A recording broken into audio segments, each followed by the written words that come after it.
మనం ఇప్పుడు చెప్పుకోవాల్సిన విషయం ఏంటంటే హ్యాండ్ వాష్ యొక్క ప్రాముఖ్యత. హ్యాండ్ వాష్ యొక్క పిల్లలు ఇప్పుడు ఈ విధంగా ఈ మట్టి రేణువులనే నీళ్ళపైన తేలాయి కదా. ఈ మట్టి రేణువు నీళ్ళపై తేలితే మనము ఒక చిన్న ఎక్స్పెరిమెంట్ చేద్దాం. సబ్బుతో చేతులు కడుక్కోవడం వల్ల లాభమా కాదా అని. ఓకే, ఇప్పుడు మా జయశ్రీ నీ ఏలు ఆ మట్టి రేణువుల మీద పెట్టు తల్లి. అక్కడ ఏమైనా రేణువుల్లో చలనం ఉందా? ఉందా నానా? మానస నువ్వు పెట్టు తల్లి. ఏమనుందా? ఓకే, ఇప్పుడు నేనేం చేస్తున్నా అంటే ఇప్పుడు హ్యాండ్ వాష్ ని వేసుకుంటాను. హ్యాండ్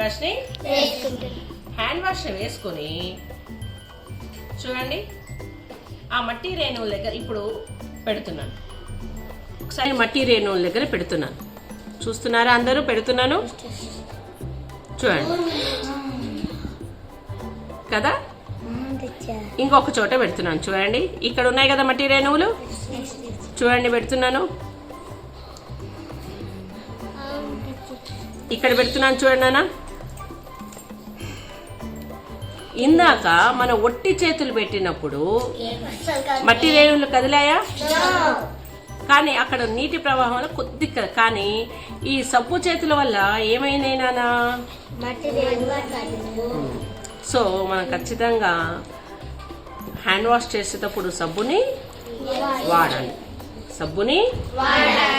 దీనివల్ల మట్టి క్రిములు, మన చేతికి అంటిన మట్టి క్రిములు అన్నీ కూడా చనిపోతాయి.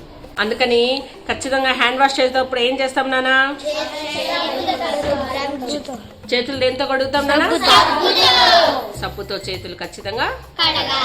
ఓకేనా?